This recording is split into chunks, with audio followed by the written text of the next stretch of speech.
Hello students, today we are going to start the new phylum, that is phylum Porifera. So let us see the basic characteristics of the phylum Porifera.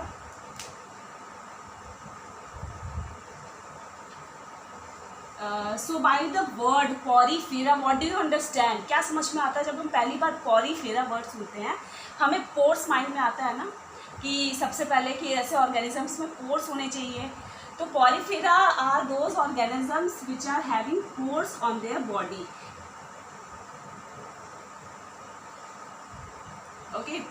Now these are acellular in organisms. एक ही cell से बने होंगे या cell aggregate से बने, no not unicellular, but they are only form the cellular part of the body. They do not form any tissues and organs kind of thing. Okay, now being acellular organisms, they are found fixed over the surface पे fixed हमें मिलते हैं. Okay, they are mostly found in marine water.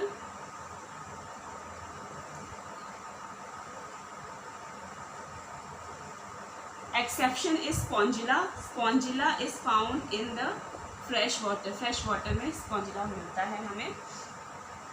Okay, so there is actually no nervous system. Nervous system नहीं पाया जाता है इसमें.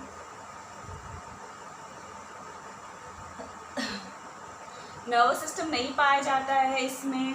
The body of the Porifera is actually the hermaphrodite type, means that is having both male and female parts on over their body.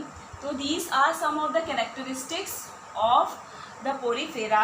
But if we see the structure of the Porifera, the structure of the Porifera is somewhat like vase shape. Okay, so if I draw like this,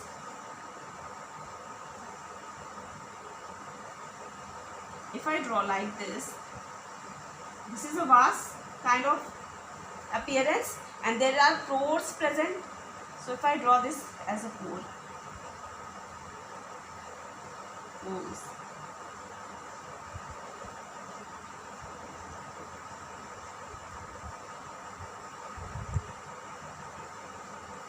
okay. Now these are the pores. These pores are called as ostia, and these are responsible for the inlet movement of the water. Yani water will move inside through this ostia, and there is another opening that is called as osculum, and this osculum is responsible for the outward movement of the water. Okay, now see, if I zoom this structure, the structure will appear somewhat like this.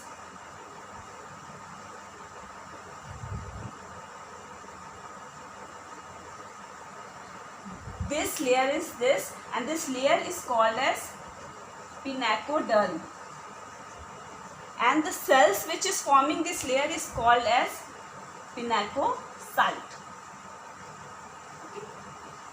Now in between these two cells, there is another long cells which are called as the pore cells. These are called as the pore cells. Okay. Now here is a cavity present inside this, and this cavity is called as spongocoel.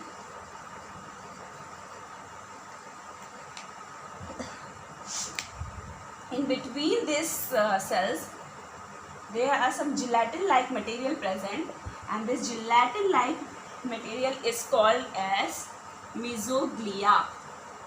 Okay, now this mesoglea is gelatin-like substance which is having some compounds like, you can say, like calcium carbonate, like silicous compounds, or like spongin fibers. So actually these are basically forming, means these are actually called as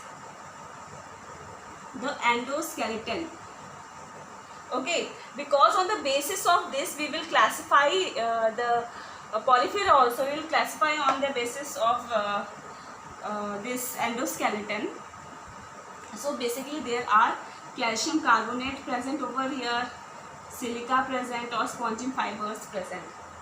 Okay, so I hope this structure is clear to all of you. Porifera का structure कुछ हमें किस तरीके का दिखता है. Now if we talk about the canal system, there are 3 types of canal system found in this Porifera: Ascon, Leucon, and third one is, I'm rubbing this, third one is Sycon. And why we are classifying this classification is done on the basis of chondrocytes presence. Acha, now what is this chondrocytes? Chondrocytes are actually flagellated cells. Flagellated cells होती हैं जिनको कि chondrocytes बोलते हैं, because their appearance is somewhat like collar shape. So these cells के location के basis पे, this chondrocyte cells के लोकेशन के बेसिस पे there are 3 canal system: Ascon, Leucon and Sycon. Okay, if this chondrocytes is present over this lining of the spongiocele, अगर ये spongocoel की lining में इस तरीके से ये सेल्स पाए जाते हैं, then it is called as ascon. Okay, sycon कब होगा?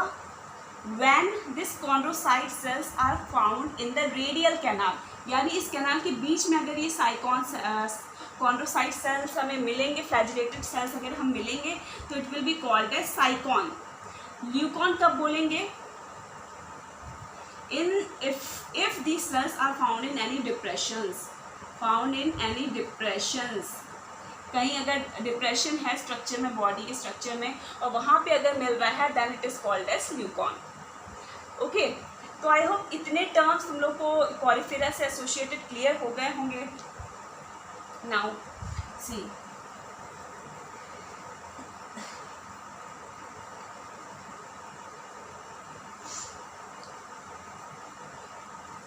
पोरिफेरा कि अगर हम रिप्रोडक्शन सिस्टम की बात करें, या सॉरी सबसे पहले हम न्यूट्रिशन की ही बात करते हैं. इसमें न्यूट्रिशन ये किस तरीके से लेता है? It takes the holozoic mode of nutrition, यानी कंप्लीट फूड इन अपने अंदर ले लेता है. रेस्पायरेटरी सिस्टम की बात करें तो respiration take place through the body surface, general body surface के थ्रू होता है, by the method of diffusion. Okay, circulation की बात करें. अच्छा, I forgot to tell you one thing, there are another types of cell also present in this mesoglea. एक irregular shaped cell भी पाया जाता है इसमें, जिसको कि हम कहते हैं अमीबोसाइट्स.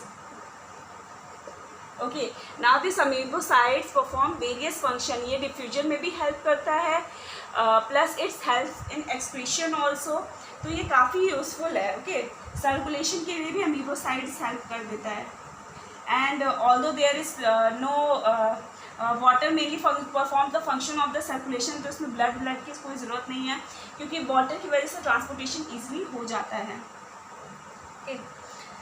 नर्वस सिस्टम तो इसमें है नहीं. Now if we move on to the main topic, that is reproduction. तो इसमें रिप्रोडक्शन किस तरीके का पाया जाता है? बोथ तरीके से. ए सेक्शुअल मोड से भी ये रिप्रोड्यूस कर सकता है, and via sexual mode also. तो सबसे पहले अगर हम ए सेक्शुअल मोड देखें तो ए सेक्शुअल में 2 तरीके से हो सकता है मेल. एक्सोजीनस, मतलब एक तो है बर्डिंग के थ्रू, एंड ये बर्डिंग ही एक्चुअली 2 टाइप्स के हैं. One is exogenous budding and another is endogenous budding. Name से समझ में आता है, एक्सोजीनस यानी बाहर. अगर बाहर की तरफ कुछ इस टाइप से बर्डिंग हो रही है और फिर ये फर्दर ग्रो कर जा रहा है, पहले ये था फिर फर्दर ग्रो कर रहा है, इस तरीके से शेप बना लिया, फिर इस तरीके से शेप बना लिया, फिर और इस तरीके से शेप बना लिया, फाइनली क्या है, ये पेरेंट बॉडी से डिटैच हो जा रहा है और ये कंप्लीट न्यू ऑर्गेनिज्म बना रहा है. ये तो हो गया एक्सोजीनस बर्डिंग. एंडोजीनस बर्डिंग क्या होती है? सी, अगर मैं ये वाल शेप बना ही रही हूँ तो इस तरीके से, there are many cells which forms the cluster. बहुत टाइप के जो सेल्स हैं एक क्लस्टर बना लेता है, and this cluster of cells is called as archaeocytes. इसको बोलते हैं archaeocytes. Okay, now this archaeocytes is surrounded by gelatinous membrane से सराउंडेड बाय रहता है. Okay, now this is one opening. Okay, this opening is called as micropyle. Now what is the property of these archaeocyte cells? These cells have the tendency of totipotency.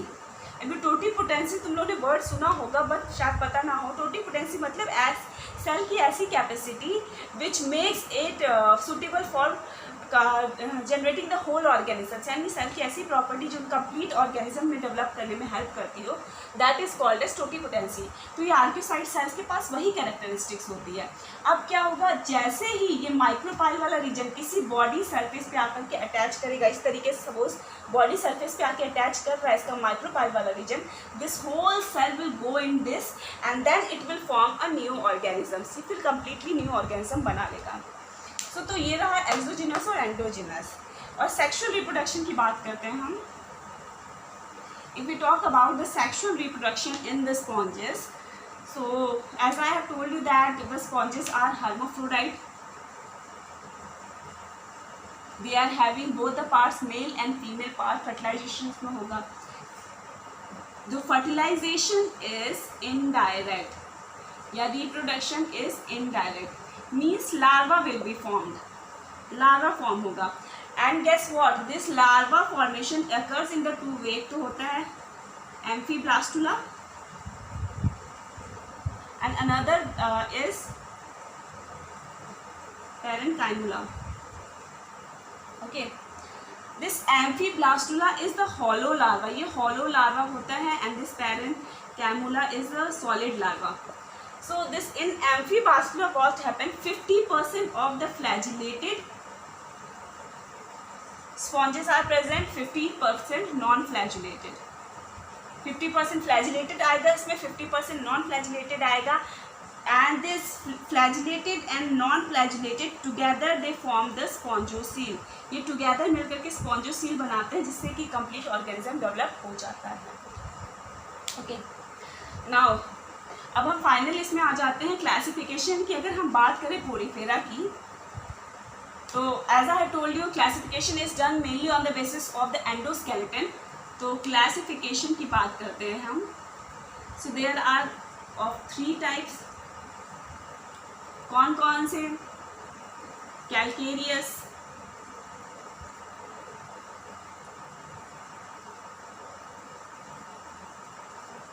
हेक्साएक्टिनिमिडा और डेस्मोस्पोंजोसील. Okay, calcareous में वही था जो endoskeleton बताया था. अगर calcium carbonates present होता है तो it is called as calcareous. अगर इसमें सिलिका से रिलेटेड कोई कंपाउंड प्रेजेंट है then it is called as hexactinellida. And demospongiae यानी स्पॉन्जिन फाइबर्स उसमें प्रेजेंट है. ओके, तो स्पॉन्जिन फाइबर्स भी प्रेजेंट है. कुछ एग्जांपल्स है इसमें, तुम लोग बहुत सारे तो देख सकते हो. एक स्पॉन्जिला ऑफिसियनिलिस है एक species which is the costliest. इसको कॉस्टलीस्ट ये बाथ स्पॉन्ज बोलते हैं. बाथ स्पॉन्ज फॉर्मेशन इसमें होता है. एक euplecta, there is one euplectella is actually given in marriages. Japan में जब शादियां होती हैं तो लोग यूप्लेक्टेला देते हैं एक दूसरे को. तो यूप्लेक्टेला एक्चुअली सिंबल होता है कि भाई साथ रहना till death, union till death. तो इसलिए जो भी न्यूली वेडेड रहते हैं उनको यूप्लेक्टेला दिया जाता है. तो I hope this classification and basic structures is clear to everybody. इसमें कोई डाउट हो तो please do tell. In the next video we will be discussing about the life cycle of the sycon. Okay, thank you, bye bye.